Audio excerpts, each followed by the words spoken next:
All right, we're going to get started just because, small group, but I'm excited to talk with you guys today about discussing the nuts and bolts of conducting transdisciplinary research at the ED-ICU Interface. So I have no conflicts for the talk today, but I do think it's important to highlight my EM and CCM overlap in funding for my research efforts, as well as my mentors' diverse backgrounds, which have aided in my career development within transdisciplinary research. I have mentors from clinical domains of EM, CCM, palliative care, as well as health services research, operations, and cognitive science. Now, what do I even mean by transdisciplinary research? When we're approaching a clinical problem or a research question, we often start by building our conceptual framework with our own single discipline. This might make sense, especially when we're considering early detection of ARDS in the ED and who to intubate, but because our outcomes are limited to our domain and immediately thereafter. But we want to actually look further than that. We want to look beyond our discipline and have a more team-based approach when studying problems that transcend our clinical domain. So taking that patient with ARDS, if you want to look at improved outcomes down the line, you might actually need to talk to the ICU or to hospital researchers, or even those looking at survivorship outcomes. So people from different disciplines collaborating, bringing their own expertise to the table, this is multidisciplinary research. When we start to integrate and synthesize these approaches, we get to interdisciplinary research. And transdisciplinary research is where our efforts cut across disciplines to address a common problem. And going from multi to inter to transdisciplinary research is more than just semantics. These aren't interchangeable by any means. And I think this quote sums it up quite nicely. Transdisciplinary research represents a promising approach for advancing knowledge translation in relation to complex, multifactorial health problems that often exceed the capacity of any single discipline. So taking that example of ARDS again, we still see a greater than 50% mortality for the severest cases. To consider how to improve outcomes and even prevent ARDS from even happening, we have to move beyond discipline-specific approaches and integrate, synthesize our approaches, and now innovate to develop cutting-edge patient-centered research. And within our interdisciplinary teams, with people with their different approaches, we create something new to transform and transcend to actually solve problems. Now, how do we operationalize transdisciplinary research in actual practice? So the cohort of critically ill ED patients is actually a group that really benefits from this type of approach. This is a simplified hospital course for many of our ICU patients coming through the ED and waiting for that ICU bed, and once they get to the ICU, hopefully improving to the point of transfer to the wards and DISPA home or to an ECF or LTAC. And, but we all know that our patients are prone to ICU bounce backs.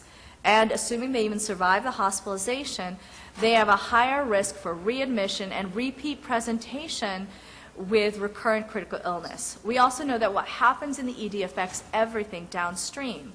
Now, this period of transition is what I'm going to call the ED-ICU Interface, and it's a domain ripe for collaboration and innovation because there's a lot of problems that we deal with our critically ill patients as we hand them off to the upstairs team. There's a lot of problems that can be solved, but in order to have the most impact on their patient-centered outcomes, we need to think bigger than just the transition from ED to ICU, but to see what happens to them downstream. Now, the talks that follow mine will give you more of the building blocks for setting up your teams and your project. But as I work with a lot of clinical data transcending practice domains, I do want to bring up some basic points on metrics. Once you have a clinical problem to solve and a collaborative team, we do need to conceptualize a framework for the specifics. What are we going to measure? How are we going to know, how are we going to approach our research question? How are we going to know that our program that we've intervened upon is actually successful? And so one of the things we have to look at is our choice of patient-centered outcomes. So these matter. It's more than just the wait time in the ED, but how functional status post-hospitalization and the true burden of critical illness is actually taking place. Now, in a study looking at ED patients considered for ICU admission, we found that the longer you wait after a decision is made, the worse off you are in terms of your outcomes at the end of hospitalization. And this is with an increased odds of persistent organ dysfunction and or death, which is a composite outcome that we use in critical care of morbidity and mortality. It's also about critical care It's also about care delivery metrics and how quickly we're delivering the right care regardless of location. Now, in another study, we found that the vent settings patients were placed on an ED rarely changed once they reached the ICU. So again, ED care significantly contributes to these downstream outcomes. Now, where are we going to get this data? And where can we get the support to even start approaching this? And this is where I want to say that we're going to operationalize our problem of interest with a transdisciplinary team. Get everybody in the room at the same time. Collaborate with folks outside of your discipline. And Dr. Abir, who's going to follow me, is actually going to talk more deeply about this.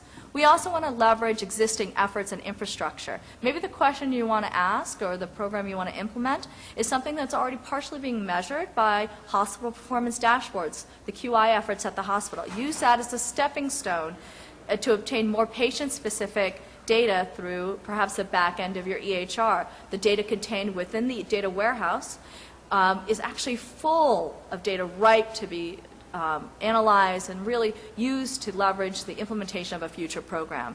And maybe you actually work in an institution that has something called the CTSA and clinical analytics teams. The CTSA is a clinical translation science award, which actually supports an institution to provide infrastructure and resources to researchers who want to cross disciplines.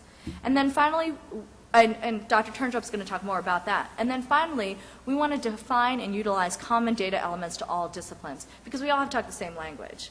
I mean, I'm IM PCCM, but working with EM folks, I find that often I'm talking about something totally different than they are.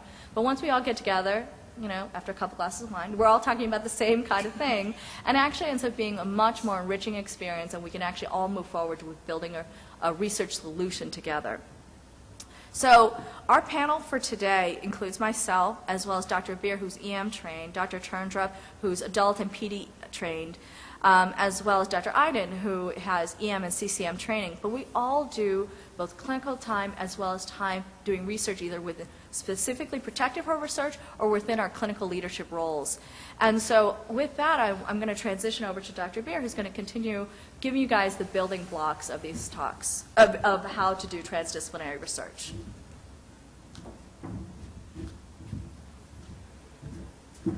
Well, good morning, everyone. So I'm Mahshid Abir. I'm a health services researcher and ED doc at the University of Michigan and RAND Corporation.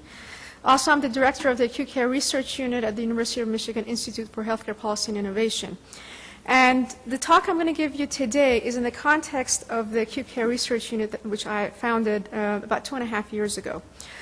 I have no conflicts of interest to disclose. The acute care research unit has multiple sources of funding, including foundation, the Robert Johnson Foundation, Emergency Medicine Foundation, state, federal contracts and grants. And I will talk about those in a little bit more detail in a bit. So this is the acute care research unit. And essentially, the idea is to do transdisciplinary research in different care delivery sites and with different care providers and disciplines and stakeholders in order to solve the problems of acute care delivery, including emergency care. So currently and historically, we've not only practiced in our own silos, so ambulatory care, folks doing their own thing, pre-hospital care people doing their own thing, ED inpatient. We've also, as researchers, thought in silos, and that has been to the detriment of our patients and our communities. I'll give you an example. So if you're trying to solve the issue of how to reduce hospitalizations from the emergency department, if you're only looking at that from your own perspective and that the researchers are only EM docs, then you're not going to be able to answer the question. So you need to include the ambulatory care folks, EMS, inpatient, and not just physicians, but also nurses, social workers, case managers, policy thinkers. So the team needs to be a lot broader. And essentially, that's what the acute care research unit does. So what we do is that we conduct interdisciplinary health services research across the continuum, including ambulatory care, pre-hospital care, ED, and inpatient care. And indeed, you know, although I established this unit as a healthcare system-based kind of think tank, it has now in the past 2 years moved from the healthcare system squarely to the interface of communities, population health, public health, and the healthcare system, which I believe a lot of the solutions live. And the outcomes that we look at in this multidisciplinary way, some of them are processed for operational outcomes, so including utilization, flow, efficiency. And there's others like effectiveness, how well are you doing your transitions of care, how well are you doing care coordination, and costs. So the key ingredients for the projects of the acute care research unit are the following. So as I mentioned earlier, multi-care delivery site.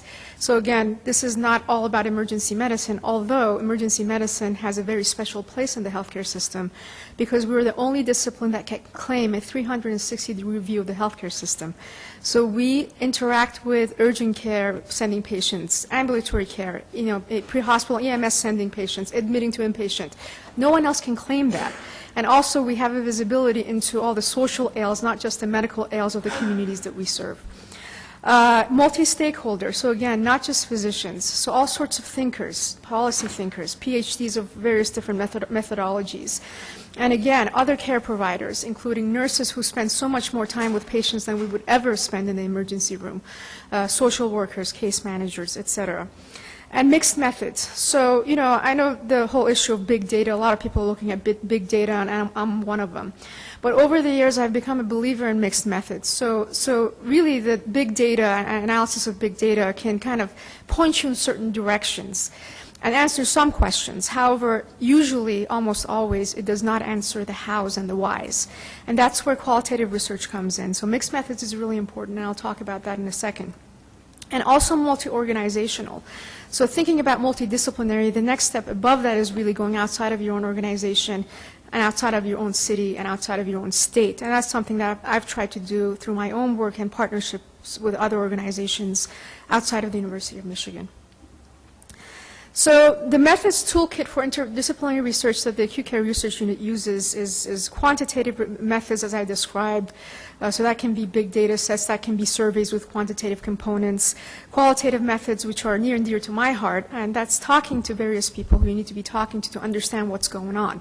So again, if you want to reduce admissions from the emergency room, you can crunch your numbers and see how many avoidable hospitalizations you had. So for example, how many ambulatory care sensitive condition hospitalizations you had. But then you have to talk to people to find out, do one-on-one interviews and focus groups to understand the whys and the hows. Why are people showing up to the emergency room? Why can't you be responsive to their needs in the ambulatory care setting? What can EMS do in the homes of people and as community paramedicine programs to reduce transport to the emergency room and subsequent hospitalizations, et cetera? And also the next kind of methodology is community and stakeholder-based participatory research. And I've described that a little bit. So in the work that I do, I pair with law enforcement, with EMS, with policymakers, with community programs aimed at controlling chronic disease or managing chronic disease, mental health, et cetera. So those are the voices that we need to incorporate in our research and bring in. And currently, in a lot of research around acute care, those voices and stakeholder perspectives are missing. So putting the team together, I'm going to describe a couple of projects that have either been completed or ongoing. But generally speaking, when I aim to start a project, and it's always tied with writing a grant, is looking at who you need to engage. So depending on the methodology, you need your experts, right? Inadvertently, if you have quantitative methodology, you need your statistician. If you have a survey methodology, you need a survey expert. If you're doing qualitative research, you need a qualitative analyst, and et cetera. Mixed methods analyst, which is another kind of expertise that's separate, that's bringing together quantitative and qualitative research. So what you're hearing from the stakeholders and the numbers that you're seeing, triangulate those data and come up with conclusions, and that's a separate skill. And when you're writing a grant or any proposal, you may have experience in doing these methodologies, but you always want to have those people who eat, sleep, and drink that particular piece of it to include, so that you have a likelihood of success. And content experts, so a lot of people who are members of the ACRU are not researchers, and they're content experts. So content experts in transitions of care, in inpatient care, in community-based programs. Again, depending on the project, there are certain content experts that you need to involve, and they do not need to have any research experience.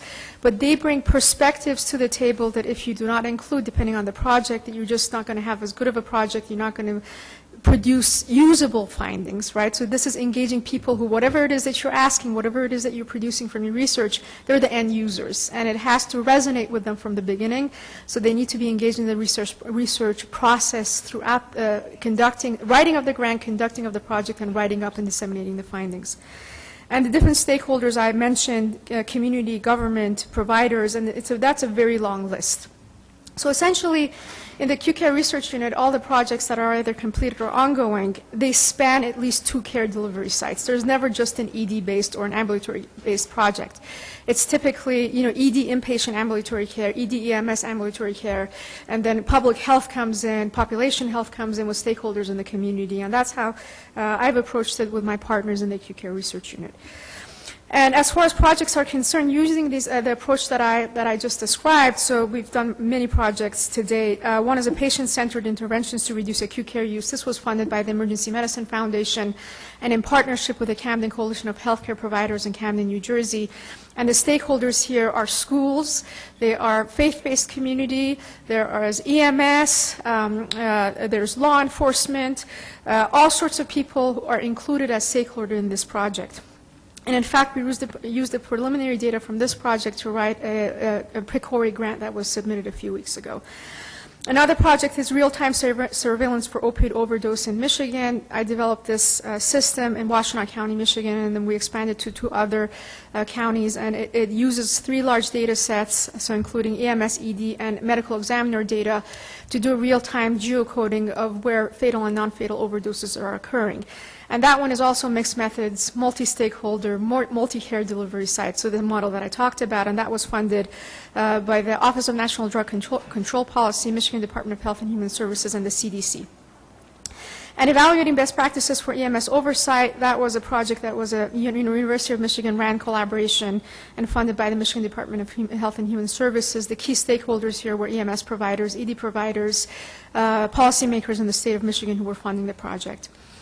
And then evaluating the social needs of acute care superutilizers, that was funded by the Robert Johnson Foundation, and it was a public health, acute care health system collaboration, looking across Michigan to understand in the pre-hospital and ED setting how and if and how we can screen effectively for social determinants of health needs among superutilizers.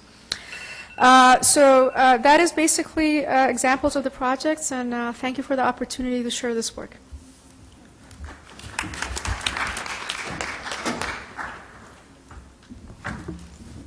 Hi, good morning, everybody. Thanks for being here today. The slides are available on the app, I'm told, so those of you who are using your phones, maybe you can still do it, but they're available there as well. I am not Peter Ho. Those of you who know Peter will know. Unfortunately, these are his slides, and thank him for producing them. Peter and I are going to talk about 2 things. The first thing we're going to talk about is setting up the project, and the second thing will be running the project. So hopefully the first 2 speakers, if you're not already convinced, have convinced you to collaborate with your critical care investigators and beyond that, because collaboration, in our view, our shared view, is something that really helps to get the best science designed and helps to promote team science, so transdisciplinary clinical trials. Like the rest of us, Peter has no particular disclosure, no conflict of interest to declare. Peter's obviously been involved in some of the important and recent projects that I think fundamentally are beginning to change the way we think about taking care of patients. A number of those are listed on your on the slide, and they represent, to me, terrific examples of where together we can collaborate with different physician specialties and, importantly, support staff, try to organize ourselves so that we can enroll patients in appropriate trials to answer pragmatic questions that we'd like to know the answer to. And we're continuing to do that. So setting up the project, you got to figure out who your stakeholders are, the people that have something at stake with the project that you have. And if you forget about one of those, they're likely to call you before you can get started and say, something happened. And you don't want to do that. The sources of those can be multiple. You can't forget about talking to your critical care unit director when you're having a project where you have to hand off patients to them. That's just a non-starter. So making that dialogue begin, for those of you who may be in an organization where you've not done that before, I think is pretty straightforward. I'll tell a story about a cardiologist at UAB who was not particularly favored when he came down to the emergency department because of the way he behaved, but once we were able to have a collegial conversation about systemic hypothermia and people who got ROSC after cardiac arrest, he kind of settled down a little bit. And it wasn't because I was so influential, it was because we had a shared intellectual interest, I think. So I would encourage you to find people like that and talk to, you see the laundry list of people here. To some extent, I think of them as barriers to getting things done. IT and law are the two contracts, things like that, are some of the biggest barriers that we experience, or some of the chronic delays. And getting around those delays is important to effectively participate, in the clinical trials that you've designed. So, meet with those people early if they're in your SPO, your CTMO, or there's a whole alphabet soup of groups that have to approve your project having to do with contracting, law issues, et cetera. And you got to get those people involved early. Otherwise, you're going to have major delays. And even sometimes when you do, there's still major delays. Money. Really important that you figure out the budget. And you've really got to understand what resources are available to you. For those of you who might be have less gray hair or maybe a little more junior in this, this is a big driver. It's not the only driver. You're not going to get wealthy working for the NIH. Sorry, it just doesn't happen. Their trials are constrained in terms of funding, and you have to figure out ways within your organization to address the needs of the protocol that you see in front of you if you're going to do the trial successfully.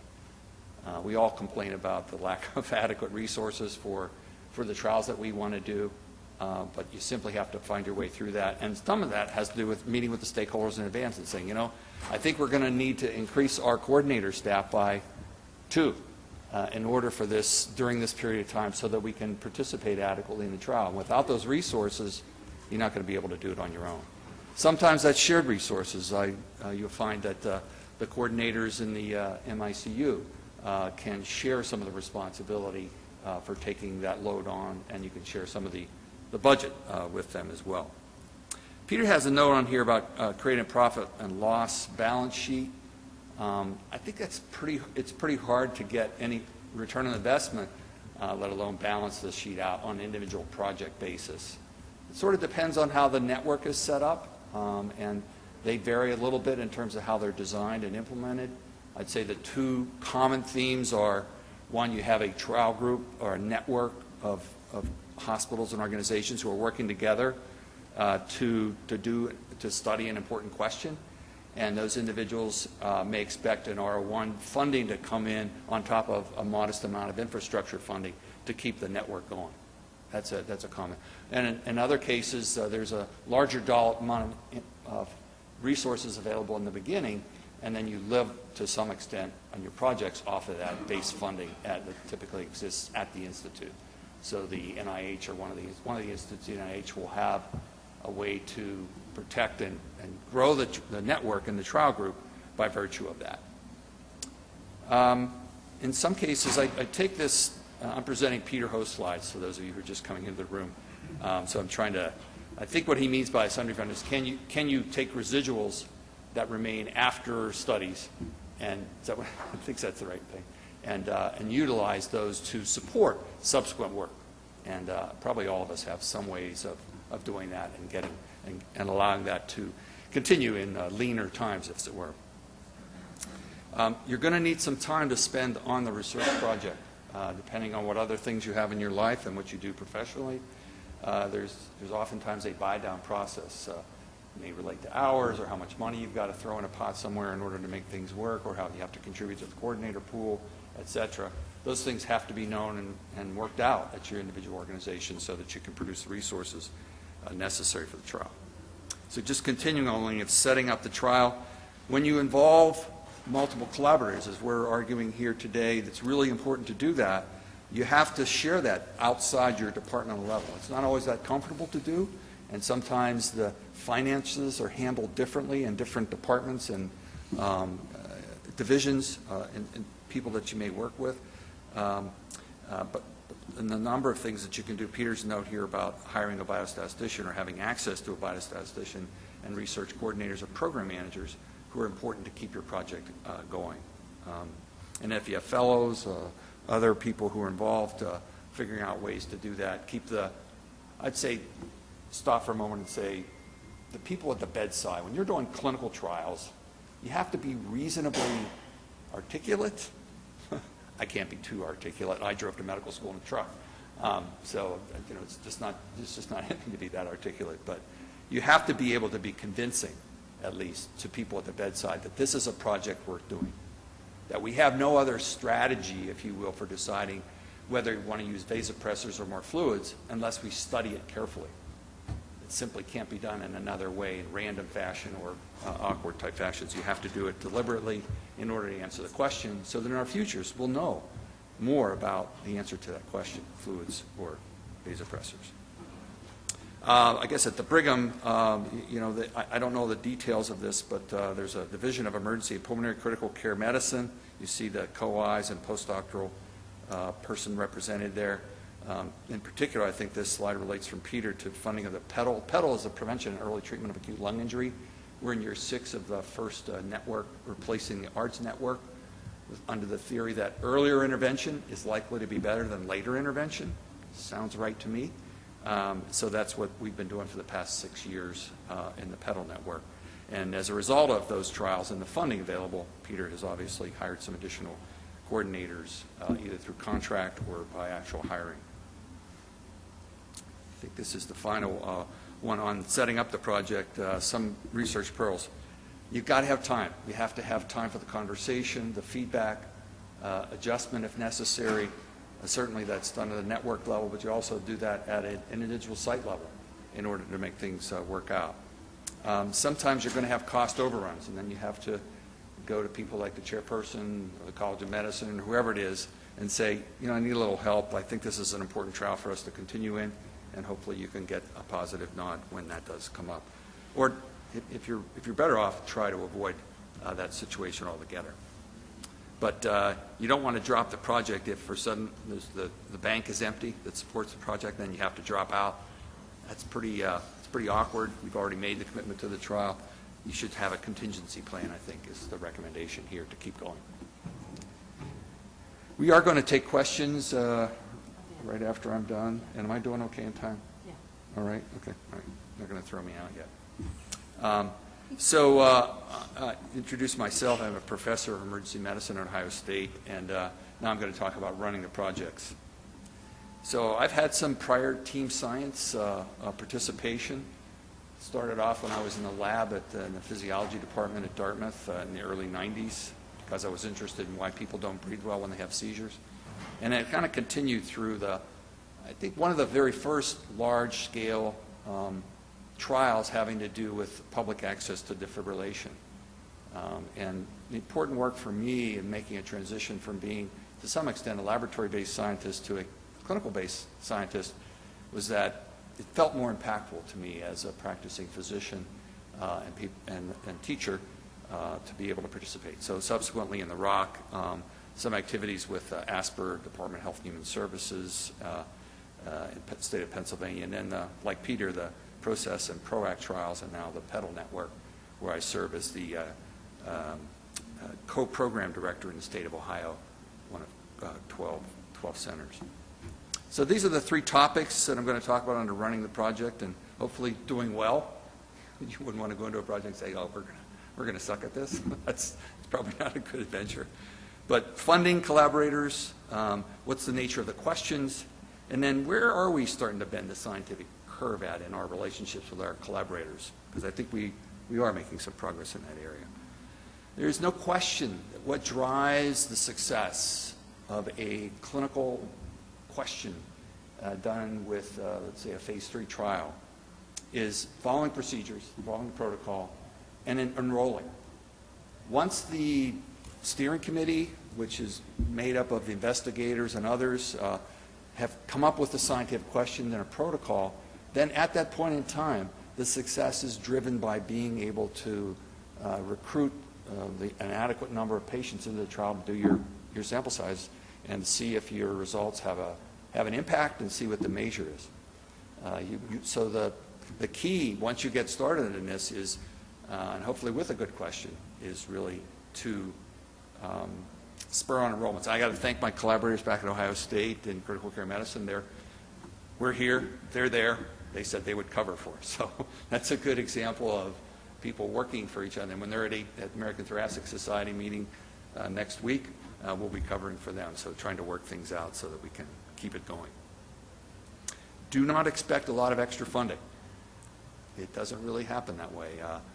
Things are budgeted. You've got the limitations that are associated with the institutes that were sponsoring the project, and typically that funding is constrained. Look for a way to do it if you're interested in it, and it does require enthusiasm, and I think in the end, hopefully you'll feel it's worth it as we move forward in our scientific basis for emergency care. I've used the word pragmatic clinical trials. Really, they're important questions for us at the bedside, right? As practicing physicians, I mean, the same question comes up in the ICU. Should we give them more fluids or should we give them vasopressors? And pressors. No, thank you. Yeah, okay, pressors, thank you. I get corrected all the time. So and what you have to do in that conversation is see if you can detect the passion in the bedside providers for the things that are going to come up. Like, do they really care? Do they think they're confident about their volume assessment of patients? And I can tell you there's a lot of passion in that in our current Clover's trial, and yet I think the limitations there. What else do we have to learn in that is the answer to the basic question: more fluids or pressors.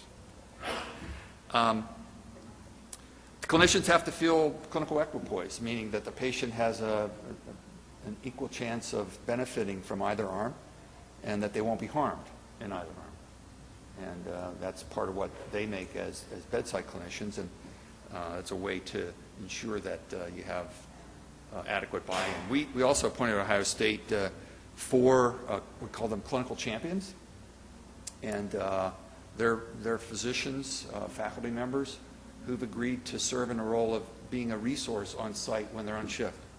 It's not additional effort per se, except we spend some time getting them up to speed in the protocol, and so when they're in the ED, the coordinators can seek them out along with the investigators for assistance in enrollment. Increasingly, the NIH and other sponsoring organizations are looking for efficient designs. And an inefficient design is not desired. Maybe it's never desired, but let's just say there's less tolerance for an inefficient design. So the things that we can do in research design and protocols to make for a more efficient design, whether that's a platform trial or use a common control group, for example, or some way of, if you have a three-arm drug trial, looking in an interim basis, so-called adaptive design, so that you can stop early at your planned interim analysis and eliminate one of the arms of the study, and thus you have to enroll overall fewer patients. How much more time do I have? Like a minute. Huh? Like a minute. Like a minute. I got 12 slides left. No. So where we've been in the scientific curve, I'll just leave this up there, and again, these slides are going to be on the network. I think we are making some great progress in a number of these areas. Most of you probably have some familiarity with the networks that are out there. So I mentioned Public Access Defibrillation, the Resuscitation Outcome Consortium, Neurological Emergency Treatment Trials Group, and there are others. There's an evolving one having to do with cancer. It's called Concern. The LIGHTS group, which has just started up out of Pittsburgh. And then the structure for these things increasingly, I think, as we've made our arguments to the NIH and others, are showing up in a new office, which is what I think in year 5 now, the Office of Emergency Care Research. What other opportunities are probable? I've been very excited in recent months about my ability to reach out to the CTSAs. You heard the definition for that previously, and get a TIN consultation, Trial Innovation Network. So people at Vanderbilt, Hopkins, Tufts, and Duke were able to provide important feedback to me on a series of trial designs to improve the trial design overall, and they call that consultation process the TIN. They also provide some resources for technology adjustments. I'd like to say, here, fix this tech thing. They won't do that, but they'll advise you and your IT people at your place on how to do it. What challenges must be met to increase progress in human health? We have to have an infrastructure there that works and is just not turned off at the end of a project, so some continuity there, I think. Infrastructure becomes a part of a mission priority there, and try to identify the very best questions and avoid the politics associated with that. If you're unable to recruit, determine why, jump on that quickly. Your partners in the network are depending upon you to have an ability to recruit, otherwise you're not going to get your question answered. You know, it's still true in about, 60% of cancer trials that inadequate enrollment is the primary problem, that the trial does not come to fruition. We're very excited that Petal's avoided that in the first several trials. Seek clarity on budgeting. Reach out locally for cooperation and engagement. You've got to get your IT system engaged. Organizations which are able to directly extract data from their electronic health record will be in a much better position to compete. And the final thing is this. If you're wondering, like, why should I participate in this? Presumably it's because you want to know the answers to those questions. You want your practice to be based on good science. And just the idea of being able to network with your colleagues, which has been terrific, again, for this show today and in the past. And then just recently we were able to set the tone in the Petal network, at least, for things other than authorship. And the National Library of Medicine has a procedure for indexing you if you are a contributor. So if you're part of a research network which has a corporate name, as they call it, in the National Library of Medicine, and we just proved this with the Lotus Fruit trial, one of the trials from that, you will be indexed. And so in the publication committee of Petal, we've set up a series of procedures, pretty straightforward, where sites that enroll people have an ability to designate parties who contributed, didn't meet the definition for authorship. If they did meet the definition for authorship, they should be an author, and they should be offered that. But if they do not, and they've contributed in a significant way, then we have an ability to do that. I'm sorry to run over. That's all right. That's it. Thank you very much.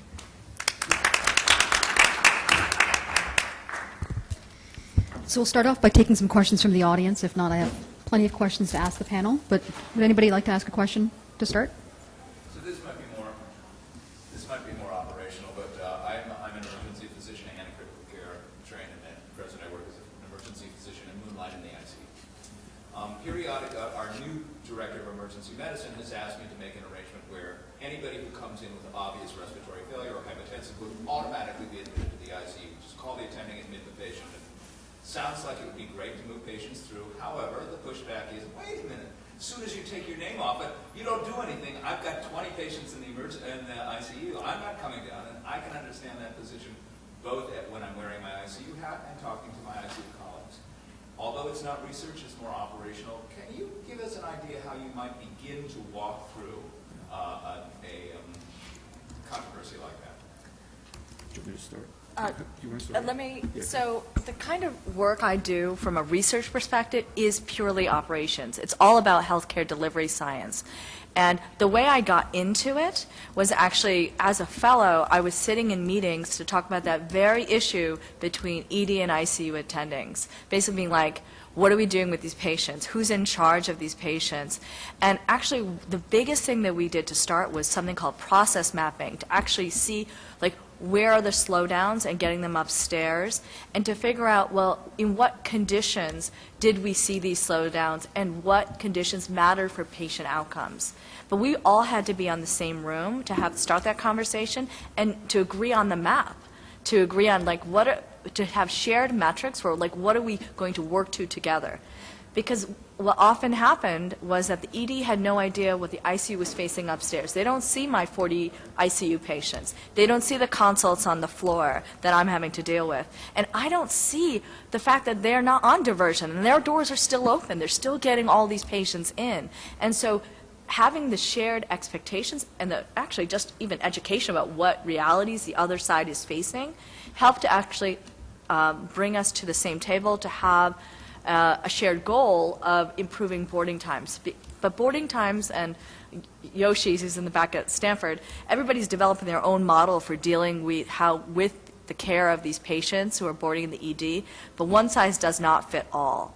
And again, having a conversation with your institutions, both ward and ICU players, to figure out, like, well, what's important and how we can solve it together.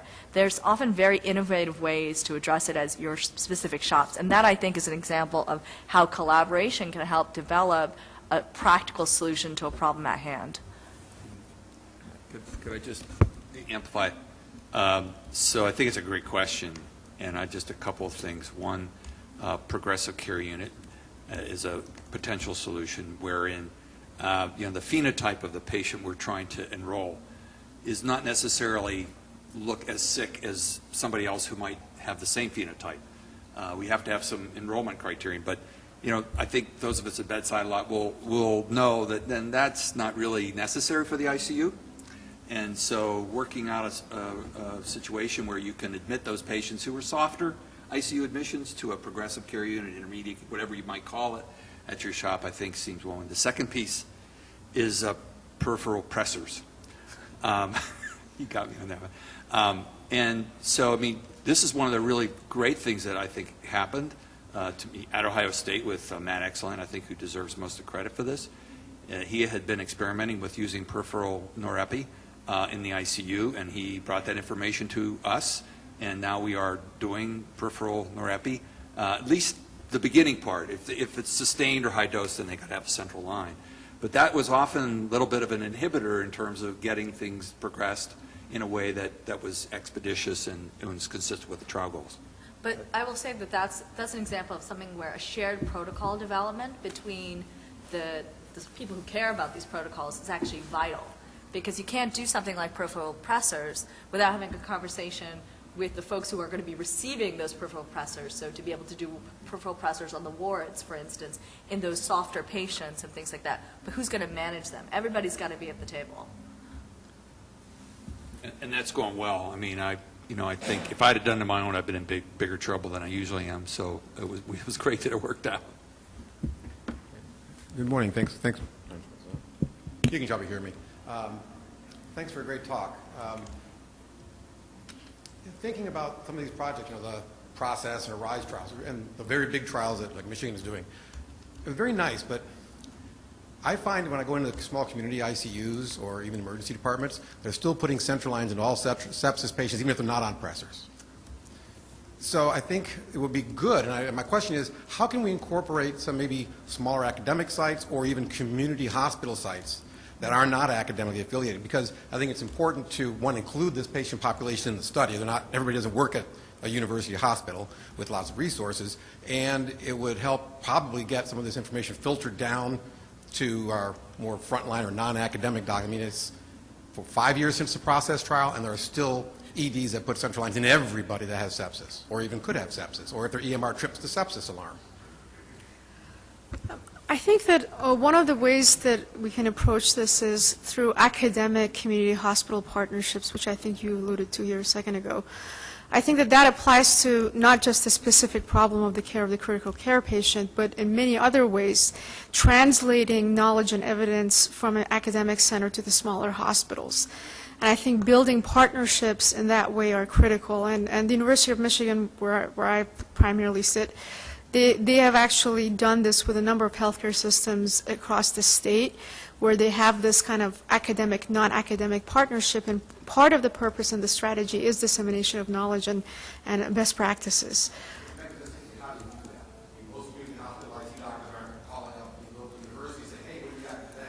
Yeah. And I'm not sure how well it was received at UCLA called me and said, hey, how about we come and take over your ICU? Yeah.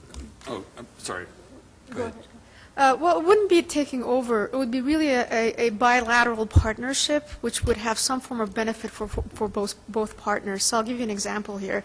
So this is at the leadership level. So this is at the administrative level of CMOs talking to each other, CEOs. I mean, so it's not so much at the practitioner level initially. So that, for example, at the University of Michigan, these partnerships with the healthcare systems across the state, so they are now destination sites for transfers for our patients in some instances where we have no capacity. So a certain number of diagnoses where we send them to other hospitals. So what we get out of it is additional capacity. What they get out of it is, for example, partnerships around healthcare delivery redesign, which we're doing, for example, with some of the rural hospitals in our healthcare system in Michigan, where we're bringing in knowledge and evidence for operational and practice change in their hospital facility. Yeah, Kevin, just to address the issue about why do people still put central lines in people, there's 3 international trials now, at least, that show that you don't have to do that. There may be a subset of patients who might benefit from knowing what their central venous oxygen saturation is, but not your general sort of. It's not the first example. It's one of many that, we tend to be slow to adopt a change in practice, and it takes leadership, it takes commitment to change it. You have to explain things. Why aren't we putting a central line in this person anymore? But figuring out ways to, I think about people's incentive in their practice. If maybe they don't have to stop and put a central line in, and they're comfortable with how the patient's condition is, that might be the first starting group for people like that. But it's in that vagary of why don't people do what's scientific. They're slow to take up things at times, or they've seen patients that benefit, and they reflect on that prior experience as well. So I'm going to jump in with a question. When you're setting up these programs, whether you're joining a clinical trial or you're doing an interdisciplinary, multidisciplinary project, how do you set up expectations? And what expectations do you have, and how do you establish that for your collaboration? That's a great question. You got really hard questions. Appreciate it. Do you want to start? So I think it depends on who the stakeholders are. I think coming to the table as somebody on the junior side, I have specific desires to get out of a collaboration, and to basically be very clear about what I need in terms of a project, because I only have so much bandwidth. I can't necessarily work on every project. I have to work on the ones that have the highest yield and highest impact. But that's when I first started. Now that I'm further along, I'm looking to collaborate with other more junior people to help them with their career, but also to figure out how I can have a bigger change, impact change on the population I'm trying to serve, the critically ill ED patients, and to see how to fix the problems that I'm seeing over and over and over again. Because I think at the end of the day, I think we all go into research in some capacity to effectively see a difference made as a result of what we find, what we figure out.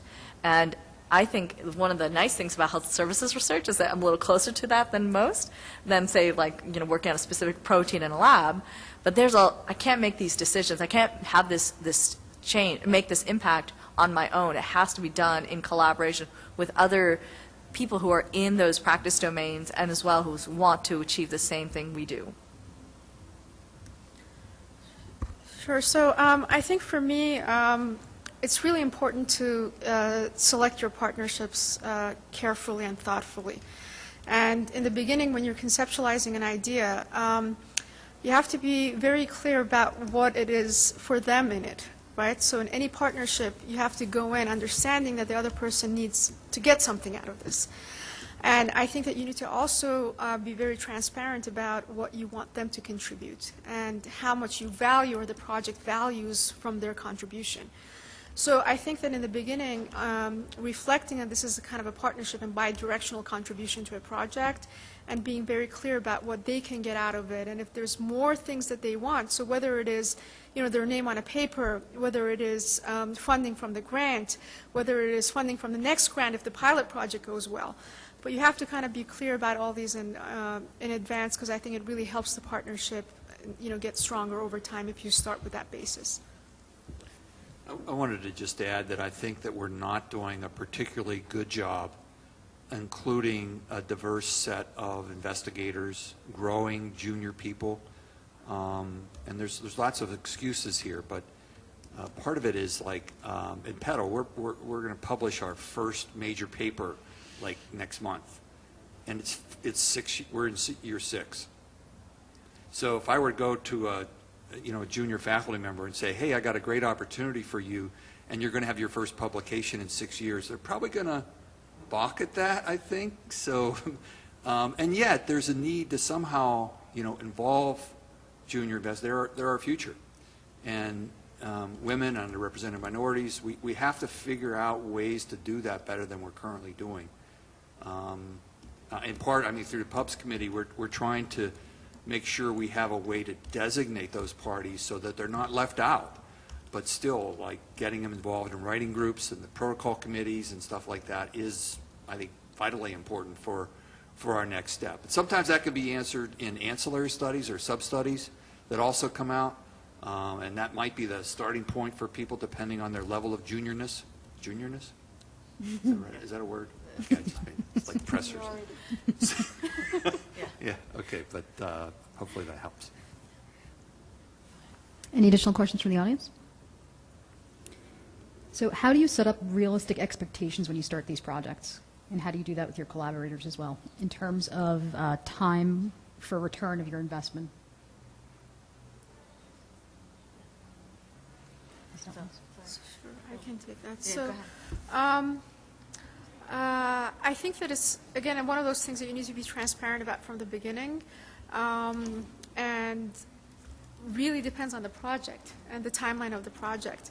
But usually I find that if you engage people in interim dissemination of study findings, even if it's not in a formal peer-reviewed journal, it could be an op-ed, a commentary, it could be a white paper, it could be a presentation. But if you engage them and they see the returns in the way of just seeing the data disseminated, I find that it's very encouraging, and it makes people want to kind of continue to do the work with you. So. Unfortunately, in the interest of time, we're at the end of our session. The speakers will all stick around if anybody has any additional questions. And we have our email addresses are on the app, on the website, and feel free to contact any of us, right? Yeah, thank you for a great All session. right, thank you so much.